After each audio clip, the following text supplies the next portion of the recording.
Trump is threatening to go DEFCON in the Middle East the day he gets inaugurated. Canada says it can't withstand the plan for tariffs. Biden just gave his kid a get-out-of-jail-free card for a 10-year period. Here's footage of him celebrating I came across yesterday. But are these the stories capturing the digital town square this week? No, of course not. The people have much more pressing things to focus on, namely this woman obtaining her PhD from Cambridge. Why does her tweet celebrating her dissertation's completion have 80 million impressions on Twitter alone, you might ask? Has a thesis ever garnered so much attention and debate in history? I would say unlikely. And what do the reactions to this simple selfie tell us about where we're at in society? There's actually a lot to unpack here.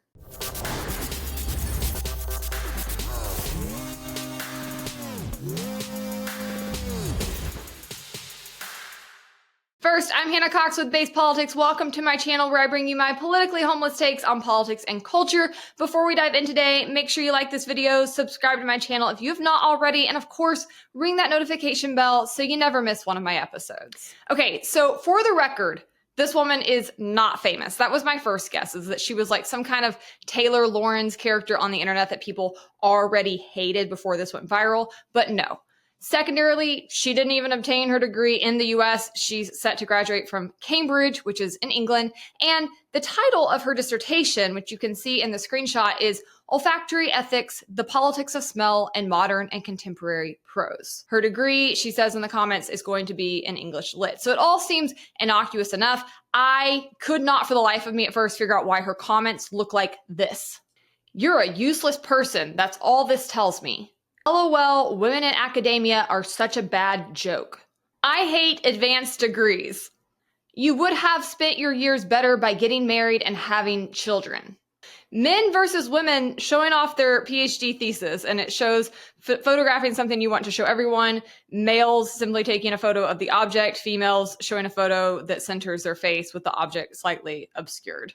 I cannot tell you what angers men more than women liking the way they look and appearing in photos. It is a very bizarre fixation. Like, God forbid you want to document yourself celebrating a big achievement. Actually, I'll just pause right there and say it is a whole red flag for me anytime I ever encounter a man who hates women taking photos, period. It just says you don't like women. I remember one time I went on a date with a guy and we were in an Instagram trap restaurant, okay? He picked the place. It was unquestionably a place meant for people to come in and want to take photos. And he was sitting there just like staring down a group of women who were taking photos and was like, these idiots, these Taylor Swift fans. And I was like, oh, you hate women and I have to go. And like, it keeps escalating, okay? Here's a DM that she shares that she receives. It says, you are the dumbest effing B word I have ever seen on the internet and the perfect example of literally everything wrong with modern society. Imagine thinking you deserve taxpayer money for writing up that useless piece of crap thesis nobody will ever read. I'm editing myself here, guys.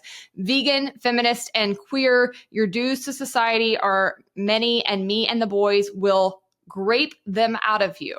Another woman quote tweeted this because, by the way, the vast majority of the hate she's getting is from men. Another woman quote tweeted this and said, all this because she got a PhD. Men deserve their loneliness. Like, but seriously, are men okay? I have argued for some time on this show that I think both misogyny and misandry are unhealthy and wrong and something that we as a society need to work past. But it is worth repeating over and over that one is reactionary, okay? One comes first. You do not see women doing this to men out of nowhere. One is reactionary towards hate towards them, and one is violent, right? When women hate men, they just want to exclude themselves from them. They want to pull out of dating. They don't want to have an interaction with them. When men hate women, they create whole podcasts fixating on them and discussing them. They spend the vast majority of their free time in their comments trolling them. And oh, by the way, they go and commit actual violence against them. So there is a difference between the two. And I'm sick of society excusing the blatant misogyny that is increasing in red pill communities and creeping into right-wing circles. Period. Full stop. I'm so glad that we're finally calling red pill men out for what they actually are. A bunch of insecure men with unhealed trauma, with mental issues. These people are crazy. But what I don't understand is what took so long for people to realize this. The fact that you are praising another grown man for degrading women is bananas. The fact that you're praising another grown man for any kind of money he has is bananas. People should realize that they were crazy when they first started talking about some decenter women, and then the first thing that comes out of their mouth is, how to get women. The scam told on itself. But what hurt me the most is like, I seen black people eating this up the most. I seen black men eating this up the most. And I'm gonna call a spade a spade. They already realized that black men have unhealed trauma, and they fed that shit. And they use that shit to propel their platforms by disrespecting women. The fact that they're sitting up here like women are useless and sitting here trying to always have women in their spaces, their whole show is based off of women, the scam told on itself. The men are coming. This is like the 5th man I've seen on TikTok this week finally rising up and pushing back. Thank God. Largely, it's been black men rising up. We love to see it and calling these men out for what they are. Because the women have been calling it out, but these men need to get checked by other actual masculine figures in society. And there were no crumbs. Exactly what he said. 100% accurate. Furthermore, and something I guess I have to repeat virtually every week, is that it is creepy to care about people's reproduction choices like this. And that was so much of the commentary in response to her, is that basically she should have had kids. That was the only useful thing she could have done with her life. And any other choice was a waste, not only for herself, but for society. Like, who are you to say that she would be more fulfilled by having kids? Who are you to tell anybody how they would be more fulfilled? You are anonymous trolls on the internet with no accomplishments, yelling at people who you perceive are better than you due to your own inferiority complex and low testosterone that's making you paralyzed by your own inertia and lack of self-discipline to actually go do something with your life. No one is asking for your opinion on the path to fulfillment, you delusional dolts. And I'll just give you a few more examples because I really think people sometimes think I'm being hyperbolic. Like, people who are not very plugged into online communities, who only listen to traditional media, they do not have their thumb on the pulse of what is happening in our society and the conversations that are beginning to dominate. You need to be aware of what is being said because politics flows downstream from culture, and culture is largely taking place online these days in our content. Here's another example. He shared her photo and said, "Crow's feet and no children. You literally have lived in the most advantaged time in all of human history for women, and after 40 years have literally nothing of any real value to show for it, and your bloodline will end with you due to your need to stick it to the evil man by getting an education." Where did she say any of this? He went on to say, "For over a decade, you have spat in the face of your thousands of ancestors that risked their lives fighting mountain lions so that you could provide a better life for their children, and you will eventually die having been a massive net loss." Like, this is a mental disorder. Here's another one from a large red pill account called Homath that said, "This woman is why everything is falling apart. She just got the ultimate BS degree, a PhD about why describing smells is racist." That's not what her PhD is about, but I'll circle back to that in a minute. I read the abstract for you. I don't think he can read. It's full of BS language, unnecessary big words, and pretentious sentence structure. Sir, have you ever heard of a dissertation before? You know it's not for the general public consumption, right? It's not going to be written like a J.K. Rowling book.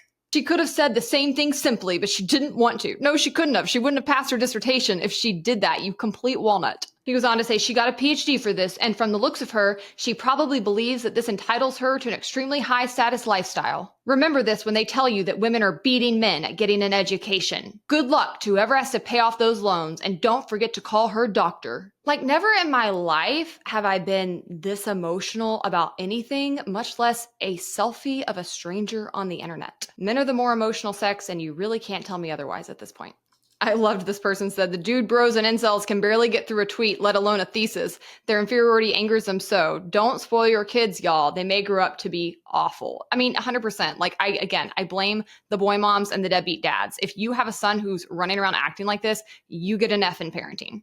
And it really does go back to this like trophy participation, gentle parenting mindset that has been ruining society for the past couple of decades. Discipline your kids. Teach them that the world doesn't revolve around them. Teach them to work hard. Teach them to worry about themselves. You've got a pretty woman who is showcasing an achievement, and a certain subset of men perceives that achievement to therefore make her above them in class and prominence and importance, which therefore means that they cannot have her. And it shoves a mirror in their face, reminding them of their own lack of self-worth. The notorious RFH on Twitter said, "It always comes down to the woman being attractive and signaling in some way, whether real or imagined, intentional or not, that she is sexually unavailable to bottom-rung men."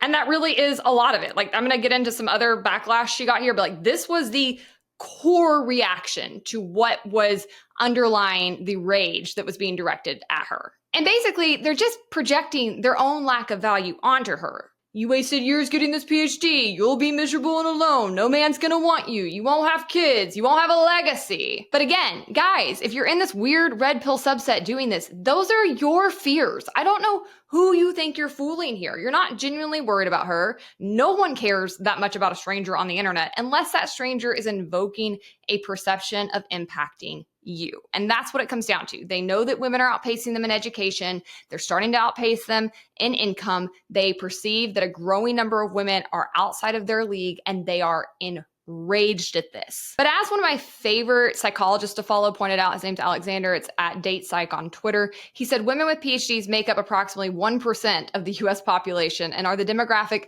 least likely to be unmarried and the least likely to get divorced. Divorce rates at around 25% with women for bachelor's or master's and above versus 50% for women with educational levels below a bachelor's degree. Women with PhDs have a lower fertility rate, 1.5, than women with no education, 2.7, for women who did not complete high school, but not lower than women with bachelor's degrees, which would be 1.3. Interestingly, women with PhDs and higher levels of education, a bachelor's and master's, don't report wanting fewer children. Less educated women simply have more unplanned pregnancies and are also more likely to become single mothers, which is not something we should want. He goes on to say that assortative mating for both intelligence and educational attainment is high, around 0.6. The most intelligent men and women are often pairing up. Educated women aren't having a hard time landing smart men, but both men and women who are lower in educational attainment are much more likely to remain single. Men with PhDs are also the male demographic least likely to be unmarried or get divorced. Men with master's and bachelor's degrees are close behind, with uneducated men and women having the highest rates of divorce and singledom, similar to women. Again, this is projection. This is people who do not have degrees, mostly men, who are having trouble obtaining women, and they are enraged at the people that they perceive above them. Alexander went on to point out that educational attainment isn't related to infidelity, perhaps surprisingly. However, the same traits that make people able to complete higher levels of education and perform well in careers, such as high conscientiousness and low neuroticism, are also associated with greater relationship satisfaction and success. Educated people tend to be happier in their relationships. They also have more money on average, which removes stress on relationships and life. He also notes that higher incomes are true even for silly fields, as this woman's degree has been perceived to be. In the big picture, education is a green flag on every level except for fertility, and this is misleading because the fertility of the poorly educated is dysfunctional. You probably don't want to have 2.7 kids with a woman who will divorce you. And this is what's crazy, is they claim to be so obsessed with these factors, right? Like marrying a woman, her taking your kids, her divorcing you, and they attack women who are career women or boss babes, when really those are the women least likely to do that. When you go marry the waitress who doesn't have a lot of work ethic, doesn't have a lot of ambition, who wants to have a bunch of kids young, doesn't have anything else that she has to do in her life, and she then lives off you for a period of years, that's the woman more likely to divorce you. And that's the situation where you're more likely to have to pay alimony and child support because you're doing your little trad, weird sub fantasy, and she doesn't have a career to fall back on. So the very thing you claim to be most worried about is the thing you're setting yourself up for, which is why I know this is all a sham. This really comes down to the fact that you can't get the women you want to get, and the fact that you want those women to move down and not to keep surpassing you. You don't want to compete.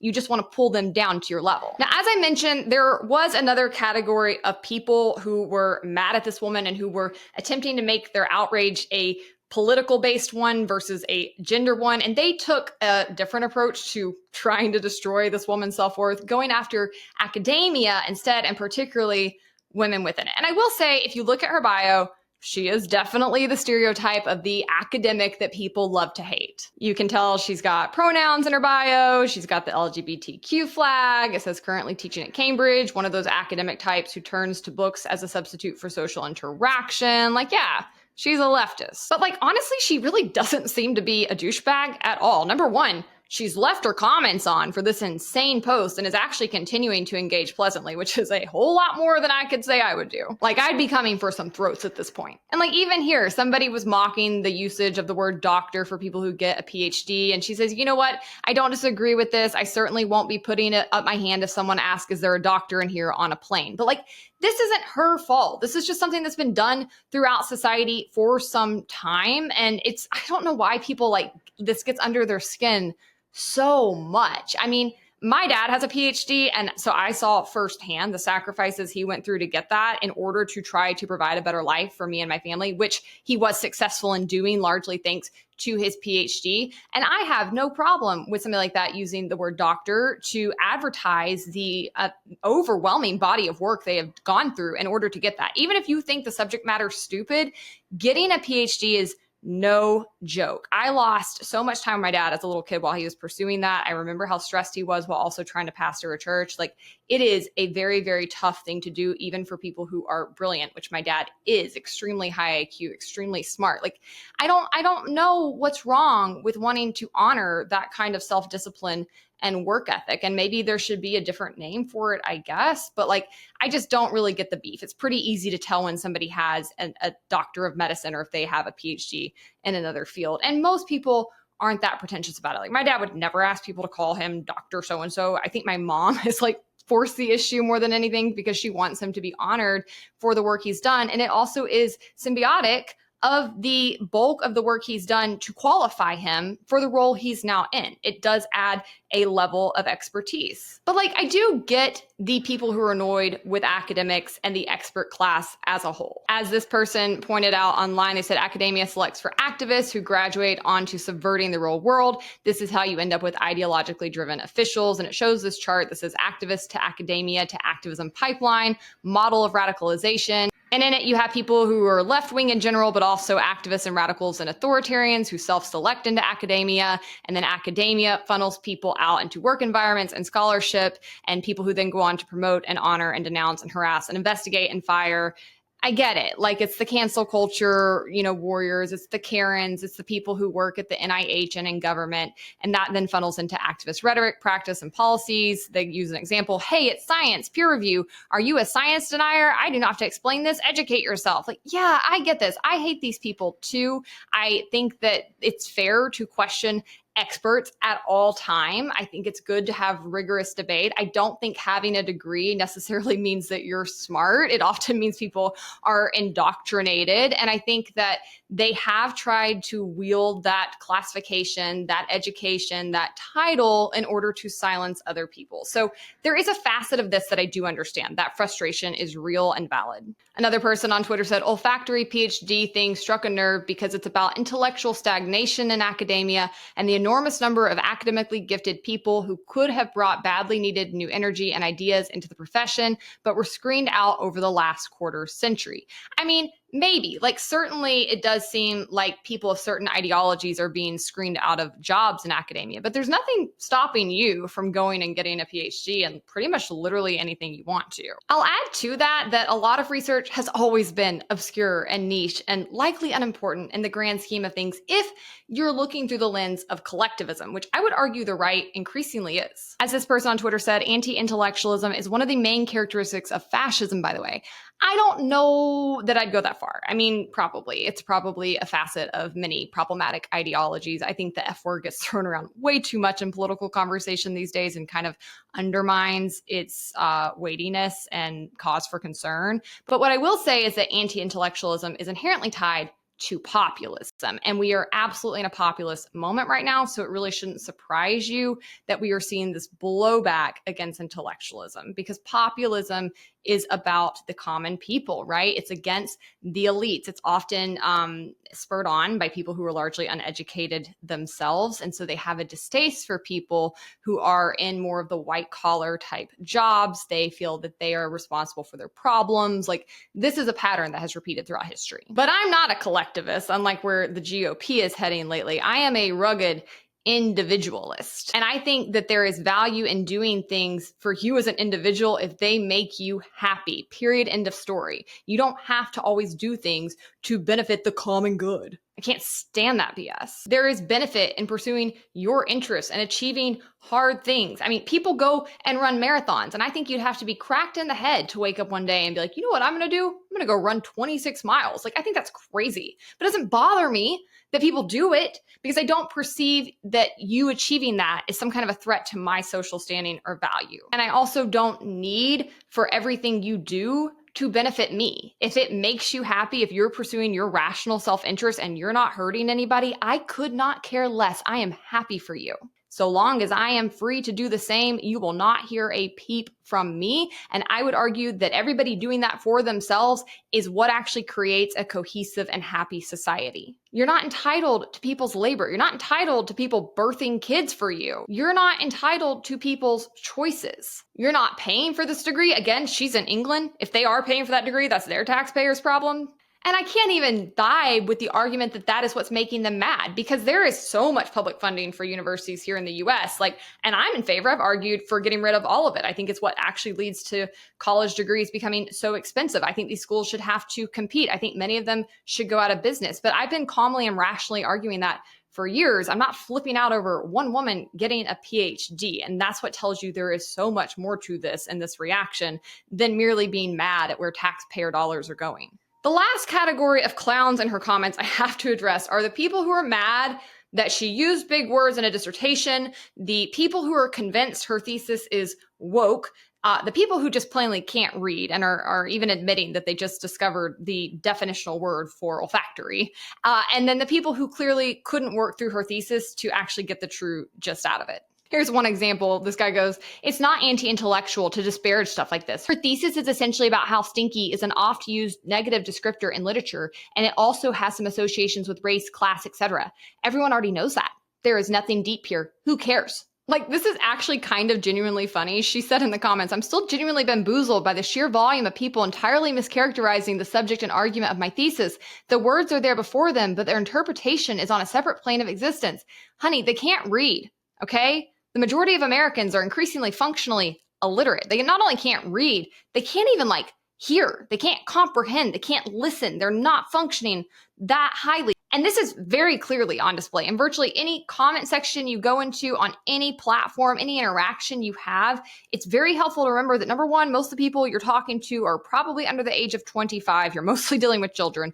And number two, a lot of them cannot read. They really simply can't. I'm not even saying that to mock them. It's a reason I am so passionately pro school choice. Something has to be done for our society to move forward and succeed. This is unacceptable, but they can't. They can't read. And they especially can't read at a PhD thesis level. Here is the abstract for her thesis. I will put it up on screen for those of you who want to pause and dig through it. I'm not going to read you the entire thing, but just in browsing through it, you can see that very clearly her thesis is a lot more than about smell being racist. That is such a simpleton take on it. I loved this tweet that said, ironically, there's probably a whole PhD thesis to write about the reaction to this PhD thesis. I know a lot of people are generally uncurious dolts who resent people who aren't, but people post their niche theses all the time. And yeah, I think these reactions should be studied. That's why I'm making this video. This is crazy. Not everybody in the comments was adult. Some people seemed to be picking up what she was dropping. One person said, "Have you looked into the research on the psychology of disgust by any chance and its relation to different political orientations?" She said, yes, that actually heavily informed her dissertation, which is very fascinating research if you're not familiar with it.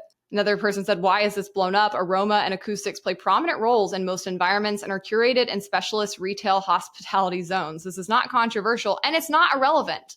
That's the craziest thing about all of this, is the people who cannot figure out why somebody might study this, and yet they think they're dunking on her. Smell is an extremely powerful factor in our society that extends way beyond its sensory role. It influences politics and marketing and relationships. It even shapes personal ideologies. And I'm guessing this just went right over the head of her critics, but there's bodies of research on this showing that individuals who have heightened sensitivity to disgust, which is a trait often triggered by unpleasant odors, are more likely to hold conservative political beliefs, as they are more attuned to perceived threats to purity and social order. And then in marketing, a whole other field where you could apply this kind of research, we know that scent branding has become a cornerstone for businesses that are aiming to foster loyalty in their customer base and create memorable experiences. It has a very nostalgic factor to it. So you've got iconic smells for brands like Abercrombie and Fitch, Westin Hotels. All of these are designed to elicit emotional responses that not only encourage spending, but make you want to go back. I get this, okay? I am addicted to the smell of the Venetian in Las Vegas. I love going there. I love that smell. It triggers memories in me that are pleasant, that are fun. It makes me want to go back time and time again. That's fascinating. And then on a personal level, you have pheromones and body odor, which significantly shape romantic attractions and compatibility. And you have studies that suggest that people are drawn to the natural sense of those whose immune systems differ from their own, potentially enhancing offspring immunity. Not only that, but we have other research showing that birth control can skew those attraction factors. So examining smell as a dissertation topic offers very rich, non-ideological, non-woke insights into the biological and psychological underpinnings of human behavior, of societal trends, of decision-making. Like, if you don't think that's interesting, I think you're kind of stupid. So examining smell and its usage in English literature and the implications on society that flow from that doesn't seem all that niche to me. Furthermore, the people who are complaining about her using big words and complicated language are hysterical. Like, clearly you have never had to pass a PhD program. You very clearly could not pass a PhD program. You have to be able to use big words and complicated language. That's what they're looking for in dissertations, especially a dissertation in English literature. On Twitter, someone said, PhD theses aren't written to be legible to a layman. They're meant to be evaluated by academics who are expecting a high level of technicality and themselves already have a strong background in the subject in question. Another person said, her PhD is in English literature and you're complaining about language, big words, and proper syntax. I'm screaming. This guy said, I think my finding wokeness annoying bona fides are pretty well established. So from the bottom of my heart, you people are being freaks about English language PhD lady. I have no clue if her work is good or interesting, but I sure as shit know the people whining couldn't tell either way. In conclusion, there is a backlash to the woke, to the experts, to elitism. That's why we're in a populist movement in the first place. But per usual, the backlash is leading to an overcorrection. An overcorrection where intellectualism is looked down upon, where truth is always considered relative, and where those who work hard and succeed are despised because they're proof that it's possible to those who'd rather sit and complain and claim everything is rigged against them. Welcome to the woke right, my friends. It's as insufferable as the woke left. As I've argued on this channel time and again, and I think is vastly important, we are in a new era where we have true equality between men and women, and that is leading to growing pains. Women are outpacing men in many ways because they've been primed to work for it, to take advantage of opportunities, to forge their own paths, no matter what relationship status they have, which is good. It's very rugged individualism. I stand it. And with the way men are behaving online, it's pretty easy to see why smart women do not want to be dependent on such people, even much less entertain the idea of families with them. Men are at a crossroads where they need to log off and go take actions to improve their lives instead of complaining online about women who are surpassing them. No one is stopping you from getting a degree, or even better, from starting a business or working your way up the corporate ladder. Hard work does still pay off. There are no excuses accepted here in the US by me. You have no excuse. Get off the couch and go do something with your life. And I promise you, if you do, the personal choices that other people make will register with you less and less. All right, guys, I hope you like this episode. Make sure to like the video, subscribe to my channel if you've not already, and if you want even more content, you can follow me on Instagram, Twitter, or TikTok.